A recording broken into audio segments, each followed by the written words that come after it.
है ना। चलो चलते हैं।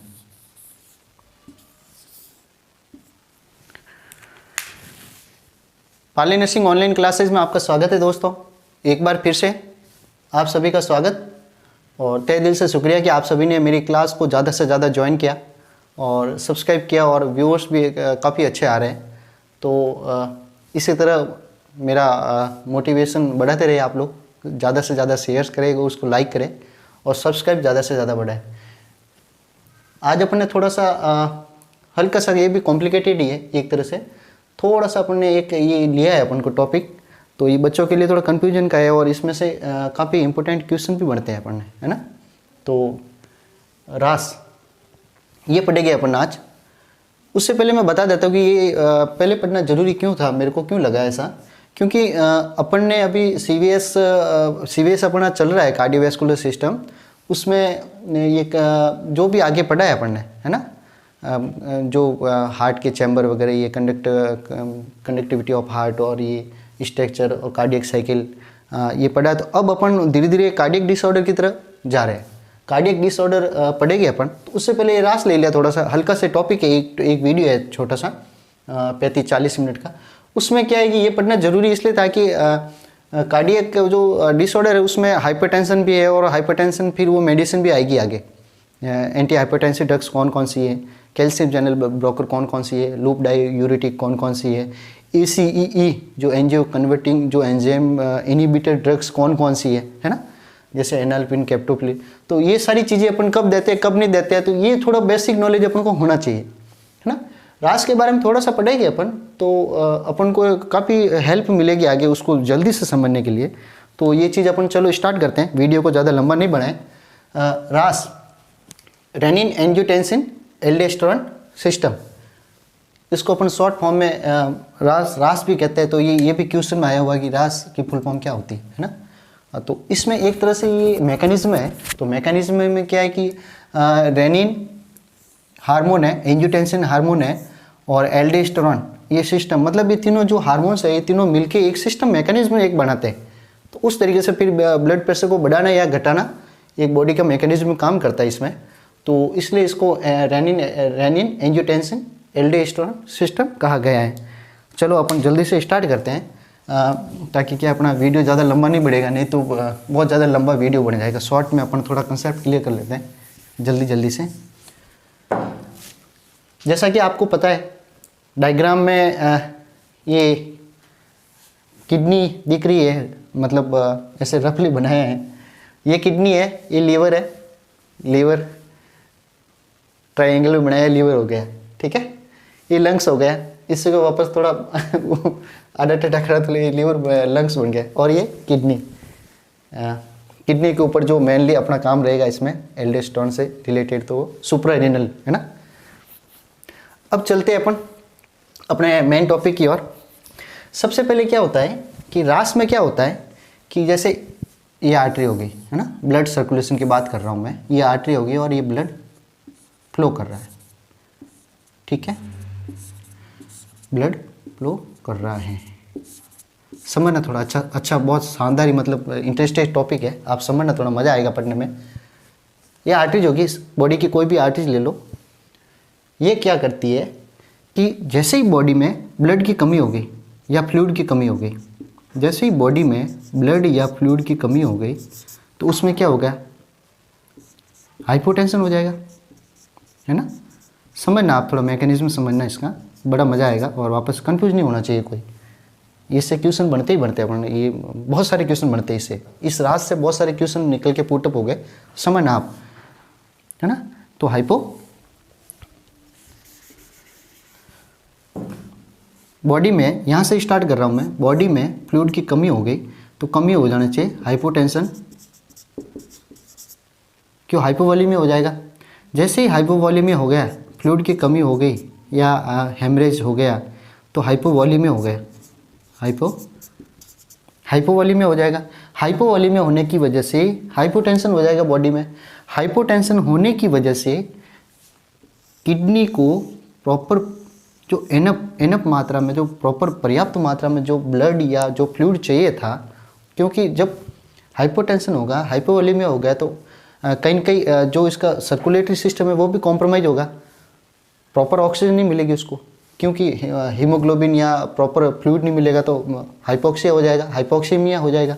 यहाँ पे होने से हाइपोक्सिया, किडनी में हाइपोक्सिया या हाइपोक्सीमिया हो जाने से ब्लड में उसकी वजह से क्या होता है कि किडनी का हर एक पार्ट में नेफ्रॉन्स के अंदर जुक्स्टा क्या होता है, सेल्स होती है, जुक्स्टा ग्लोमेरुलर सेल।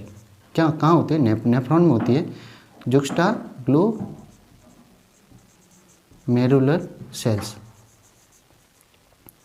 जुक्स्टा ग्लोमेरुलर जो सेल्स होती है उसके अंदर प्रोरेनिन, समझना आप ढंग से, उसके अंदर प्रोरेनिन नाम का प्रीकर्सर होता है। क्या होता है, प्रोरेनिन नाम का प्रीकर्सर होता है।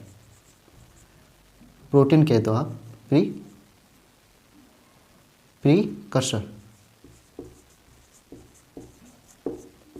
प्रीकर्सर होता है। इसको प्रोरेनिन इसलिए कहते हैं क्योंकि ये ब्लड में रहता है और ये जुक्स्टामेलुलर जो सेल्स नेफ्रॉन के अंदर होती है वहाँ पे रहता है ना। तो ये प्रोरेनिन जो होता है वो रेनिन में कन्वर्ट होता है। सबसे पहले तो ये याद रखना अपन को, रेनिन जो है हाइपोक्सीमिया किडनी में होने की वजह से प्रोरेनिन जो प्रीकर्सर है वो प्रोरेनिन से रेनिन में कन्वर्ट होता है, नंबर 1। अब रेनिन में जैसे ही कन्वर्ट हुआ, ये अभी भी ब्लड में घूम रहा है, ये रेनिन जो है ब्लड में घूम रहा है, ये क्या क्या करेगा कि लिवर को स्टिमुलेट करेगा। नंबर 1 बात, लिवर को स्टिमुलेट करके लिवर में एक एंजियोटेंसिन होता है हार्मोन, ये भी हार्मोन ही है, एंजियोटेंसिन। क्या है, एंजियोटेंसिन। ये कहाँ होता है, लीवर के अंदर। एंजियोटेंसिन जो है, एंजियोटेंसिन और लीवर में एंजियोटेंसिन हो गया और किडनी के अंदर रेनिन हो गया, ये दोनों कंबाइंड मिलके रेनिन की प्रेजेंसी में एंजियोटेंसिन जो है वो एंजियोटेंसिन फर्स्ट में कन्वर्ट होगा। ये क्या होगा, एंजियोटेंसिन जो है एंजियोटेंसिन फर्स्ट में कन्वर्ट हो गया, एंजियोटेंसिनोजन।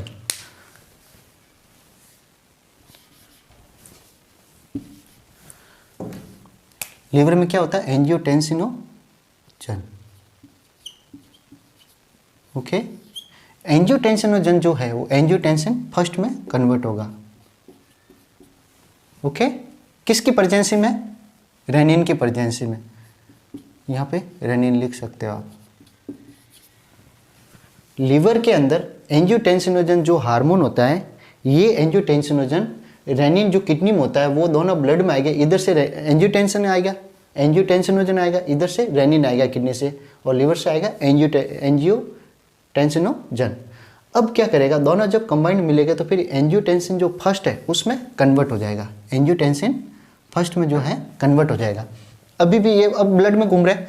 अब क्या होगा, लंग्स के अंदर एसी इनहिबिटर क्या होता है, इनहिबिटर नहीं, एसी फुल फॉर्म क्या होती है, एंजियोटेंसिन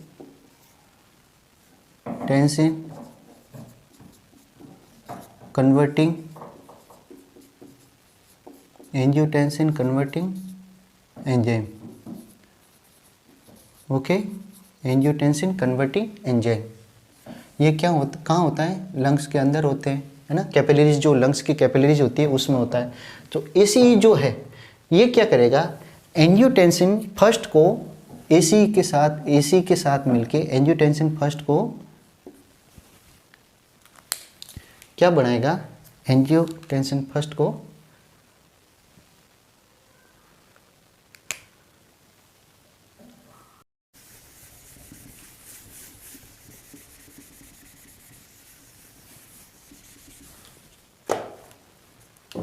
अब क्या होगा,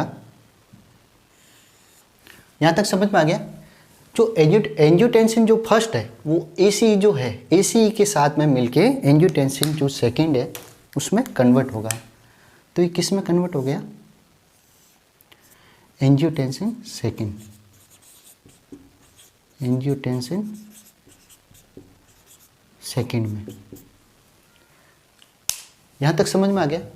अब एंजियोटेंसिनोजन को तो एंजियोटेंसिन फर्स्ट में रेनिन के साथ मिलके एंजियोटेंसिन फर्स्ट बना। एंजियोटेंसिन जो फर्स्ट है वो एसीई के साथ मिलके जो एंजियोटेंसिन कन्वर्टिंग जो एंजाइम है लंग्स के अंदर से रिलीज हुआ, तो वहाँ से फिर ये जो एसीई के साथ मिलके एंजियोटेंसिन सेकंड में कन्वर्ट हो गया। अब क्या होगा कि एंजियोटेंसिन जो सेकंड है, एंजियोटेंसिन जो सेकंड है यहाँ से इसका काम स्टार्ट होता है। अब इसका मैकेनिज्म जो है, ओरिजिनल जो मैकेनिज्म है वो यहाँ से स्टार्ट होगा। अब ये क्या करेगा, एंजियोटेंसिन जो सेकंड है, सबसे पहले तो ये जो सुप्रारीनल है ना, ये जो सबसे पहले तो ये क्या करेगा, एड्रिनल जो ग्लैंड है, सबसे पहले एड्रिनल जो ग्लैंड है जिसको अपन सुप्रारीनल ग्लैंड भी कहते हैं, है ना, एड्रिनल ग्लैंड को स्टिमुलेट करेगा, एड्रिनल ग्लैंड को स्टिमुलेट करेगा और वहाँ से एल्डोस्टेरोन हार्मोन है उसको सिक्रेट करेगा। एल्डोस्टेरोन हार्मोन को सिक्रेट करेगा। एल्डोस्टेरोन हार्मोन को सिक्रेट करेगा, उसकी वजह से क्या होगा बॉडी में जो अपने इसमें से क्या होगा, फिर एल्डोस्टेरोन सिक्रेट करने से जो नेफ्रॉन्स में है, नेफ्रॉन्स में क्या होगा कि एल्डोस्टेरोन जैसे सिक्रेट होगा तो सोडियम जो है, सोडियम का रीएब्जॉर्प्शन, सोडियम का रीएब्जॉर्प्शन बढ़ाएगा, है ना। सोडियम का रीअब्जॉर्प्शन बढ़ाने का मतलब ये है कि बॉडी से जो एक्सट्रैक्ट नहीं कर पाएगा सोडियम, वापस बॉडी में एक सर्कुलेटरी सिस्टम से वो घूमता रहता है किडनी में, तो सोडियम जो है वो यूरिन के साथ एक्सट्रैक्ट नहीं करके रीअब्जॉर्ब करेगा, मतलब जो सोडियम है वापस उसको रीअब्जॉर्ब करेगा, वापस ब्लड में भेजेगा। तो उससे क्या है, एक तो सोडियम बढ़ जाएगा, सोडियम बढ़ने से क्या है कि ब्लड प्रेशर बढ़ेगा। एक जो पोटेशियम है, पोटेशियम जो है बॉडी से एक्सक्रेट करेगा, है ना, मतलब पोटेशियम बाहर भेजेगा। सोडियम तो वापस रीअब्जॉर्ब करेगा, लेकिन पोटेशियम है वो भेजेगा। तो जैसे सोडियम बढ़ेगा तो बीपी बढ़ जाएगा इसका। नंबर 1 काम, एंजियोटेंसिन सेकंड का एड्रिनल ग्लैंड को स्टिमुलेट किया, एल्डोस्टेरोन हार्मोन सिक्रेट किया एड्रिनल ग्लैंड से, फिर ये जो सोडियम है वो रीअब्जॉर्प्शन बढ़ेगा, पोटेशियम वो एक्सक्रेट करेगा। ये है नंबर 1 काम। नंबर 2 काम क्या रहेगा इसका, एंजियोटेंसिन का, जो सिंपैथिक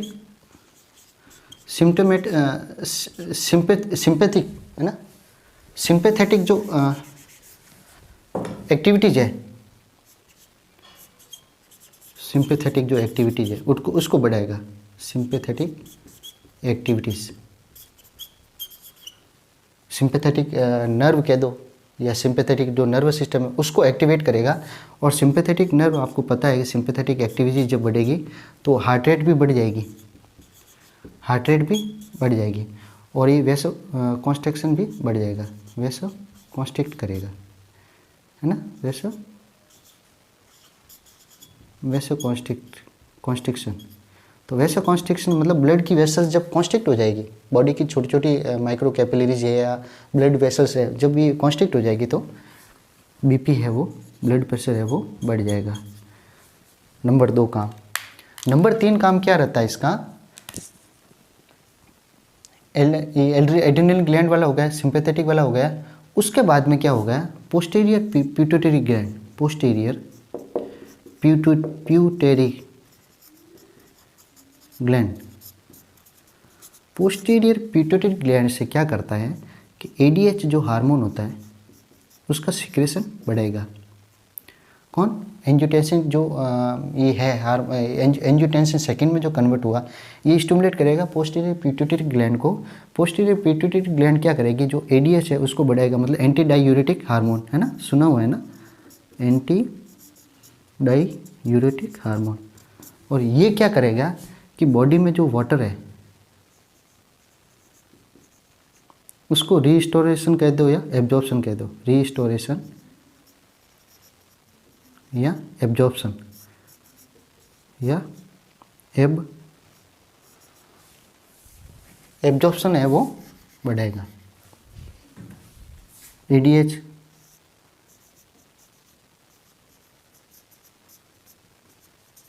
उसकी वजह से क्या है कि फ्लूइड बॉडी में जब यूरिन जब कम हो जाएगा, वाटर रीअब्जॉर्प्शन बढ़ाने का मतलब यूरिन फिर कम से कम आएगा, है ना। फिर किडनी है वो यूरिन ज़्यादा से ज़्यादा नहीं बनाएगी, क्योंकि वापस रीअब्जॉर्ब कर देगा, वो ADH अंदर पड़ा रहेगा तो ब्लड में, तो फ्लूइड जो है वो बॉडी में बढ़ जाएगा, उसकी वजह से जो ब्लड प्रेशर है वो बढ़ जाएगा। समझ में आया आपको? वापस बता देता हूँ मैं, थोड़ा सा समरी बता देता हूँ, ताकि क्या है कि आप आगे फिर अपन को थोड़ा इजी रहेगा। रास मतलब रेनिन, एंजियोटेंसिन, एल्डोस्टेरोन सिस्टम। ये कब काम करता है? जब बॉडी में फ्लूइड की कमी हो जाती है या ब्लड सर्कुलेशन कॉम्प्रोमाइज़ हो जाएगा, हाइपोटेंशन हो जाएगा, फ्लूइड या वॉल्यूम की कमी हो जाएगी, तो उस समय बॉडी में क्या होगा, किडनी जो है अपना काम एकदम से एक्टिवेट हो जाएगी। किडनी में एक प्रोरेनिन जो प्रीकर्सर कहते हैं अपना प्रोटीन है, जो जुक्स्टाग्लोमेरुलर जो सेल्स है नेफ्रॉन्स के अंदर, उसमें जो रहता है प्रोरेनिन जो रेनिन में कन्वर्ट होता है, कन्वर्ट होने के बाद में लीवर को कहेगा स्टिमुलेट हो गई फटाफट, तो लीवर के अंदर एंजियोटेंसिन जो रहता है ना, लीवर के अंदर जो एंजियोटेंसिन रहता है, एंजियोटेंसिन सीक्रेट होगा लीवर से बाहर, फिर रेनिन और रेनिन के साथ एंजियोटेंसिन, रेनिन के साथ मिलके एंजियोटेंसिन फर्स्ट में कन्वर्ट हो जाएगा। तो जैसे एंजियोटेंसिन फर्स्ट में कन्वर्ट होगा तो लंग्स के अंदर ACE एंजियोटेंसिन कन्वर्टिंग एंजाइम, तो लंग्स के अंदर ये रहता है, तो ACE जो है वो एंजियोटेंसिन फर्स्ट के साथ मिलके एंजियोटेंसिन सेकंड बनाएगा, कन्वर्ट हो जाएगा। तो एंजियोटेंसिन सेकंड क्या करेगा कि ये इसका तीन तरह का वर्क होता है, जो मोटा जो बड़ा जो वर्क होता है वो 3 तरह का होता है। एक तो होता है एड्रिनल ग्लैंड को स्टिमुलेट करेगा, एक होता है सिंपैथिक नर्व है जो उसको स्टिमुलेट करेगा, एक करेगा पोस्ट पिट्यूटरी ग्लैंड है उसको एक्टिवेट करेगा।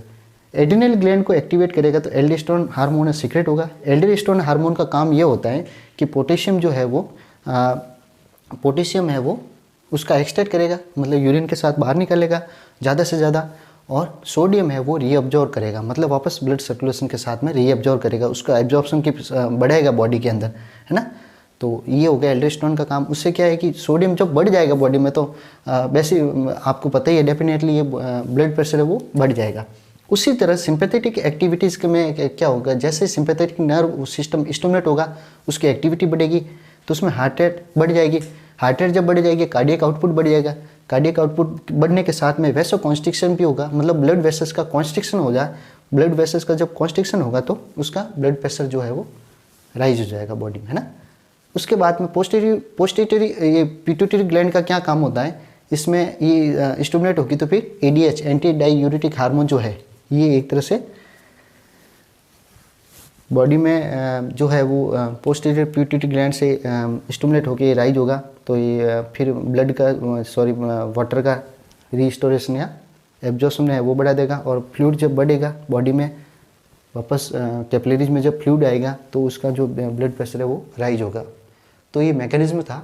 अच्छा, ये काम कहाँ काम आएगा, ये वहाँ पे काम आएगा जैसे अगर किसी पेशेंट में हाइपरटेंशन बढ़ गया है ना, आगे अपन मैं बताऊँगा हाइपरटेंशन में, अगर किसी पेशेंट में हाइपरटेंशन बढ़ा हुआ है तो अपन कहते हैं बीटा ब्लॉकर दे दिया उसको, है ना, ACE इनिबिटर दे दिया उसको, कैल्शियम चैनल ब्लॉकर दे दिया, तो जैसे इस ACE इनिबिटर है ना, तो ACE इनिबिटर मतलब इनिबिट करना मतलब उसको काम करना बंद कर देना, उसका उस रिसेप्टर को ब्लॉक कर देना, है ना, तो इनिबिट हो जाएगा, ACE इनिबिटर हो जाएगा।